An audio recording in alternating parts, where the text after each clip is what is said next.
Look, friends, I got one good setup, therefore I took the entry. Okay, so the profit is going well now.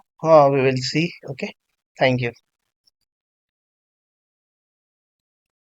Look, friends, in the morning, in the early morning, we had one successful trade and we got a profit of 950 rupees. Okay, and after that, I was just looking at the market, so I saw some good setup. That's the reason I entered the trade again. Okay, and it's an expiry day today, and that's why to get the the decay. Okay, I entered the trade. Let's see what's gonna happen. Okay, look, friends, I booked the profit again. Okay, I'm exiting this position as well.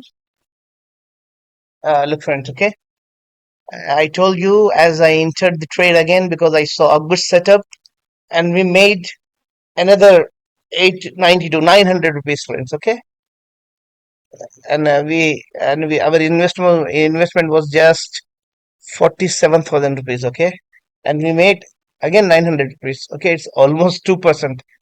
That's well, really, that's good. Huh? Okay.